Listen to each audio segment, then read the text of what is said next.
Today we make the Demerara Rum Swizzle from Georgetown, Guyana. Now this particular Demerara Rum Swizzle is from 1951 in the South American Gentleman's Companion by Charles H. Baker. I've had this book for a little while now, and I'm currently going through it to find out which drinks that I think are best, and the best ones to share here. This two-part book is a follow-up to the original Gentleman's Companion from 1939. And this swizzle is not quite as simple as you might think. In fact, it has a bit going on, and Baker says that this is the one and only South American swizzle worth recording. Now, what made this one stand out to me was the use of grapefruit in addition to lime, or you could use lemon, falernum, grenadine, and then it called for 1 teaspoon of snipped mint leaves.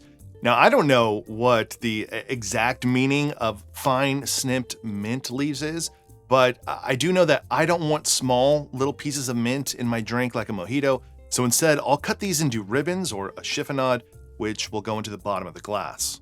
And this is about 10 mint leaves that I've rolled up, and I'll give them a dice now. Now, some of you maybe have watched 1, 2, or 3 episodes of Top Chef, and you'll tell me that that's not technically a chiffonade. And to you, I say, please go away. Now I'm going to add that mint to the bottom of a glass, and I'm using a large Collins glass here with plenty of room for soda water, which I think we're going to need. We'll talk about that later. Now we'll build the drink, and I'm going to add in 2 dashes of Angostura bitters, 1.5 ounces of grapefruit juice, 3/4 ounces of lime juice, 2 teaspoons or 1/3 an ounce of grenadine, 3 teaspoons or half an ounce of a falernum. I'm using the tropical standard falernum, which I have a video on how to make, and that will be in the description. And now the rum, 2.5 ounces of a 151 Demerara rum. Yes, 2.5 ounces of a 151. I'm using Hamilton.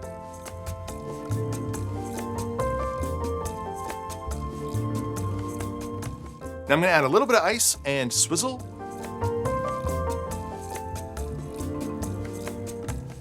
Now I'll add some more ice and swizzle some more.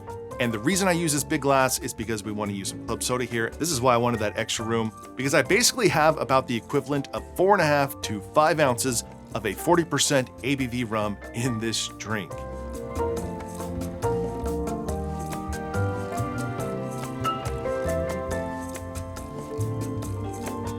Finally, we'll garnish this with some mint, a lime wedge, and a cherry.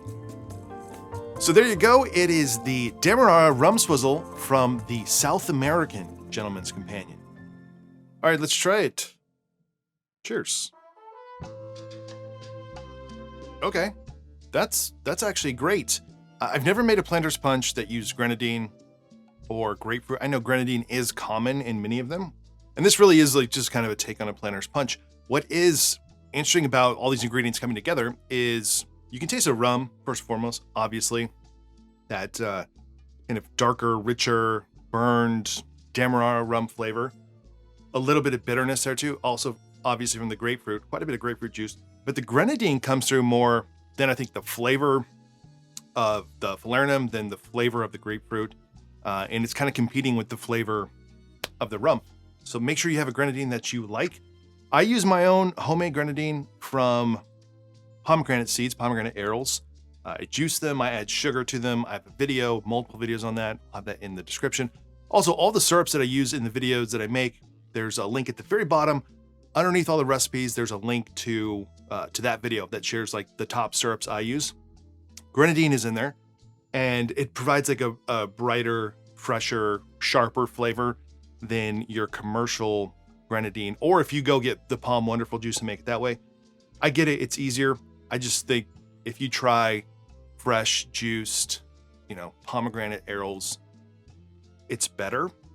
And you can't have that year round, right? You can't find pomegranates all the time, but I freeze a lot of my grenadine.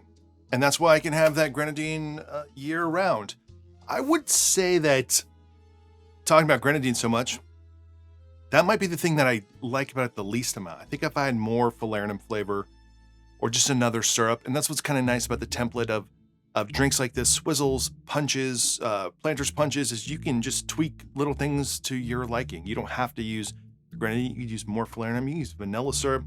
You can switch it to simple syrup if you want to just bring forward the sweetness that you need here to counteract the heavy amount of citrus and rum, but you know, if you want to tweak it on your own to make your own punch, go for it.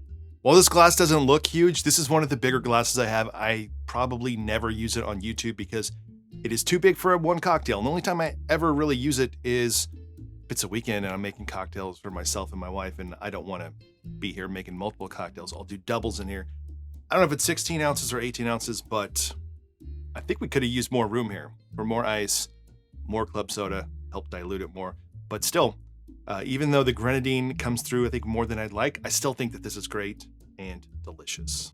Now, if you're in the market to pick up a Gentleman's Companion, this one's a lot more affordable than the original one. That one, if you find an actual original print of it, I think it's at least $500. This is under $100.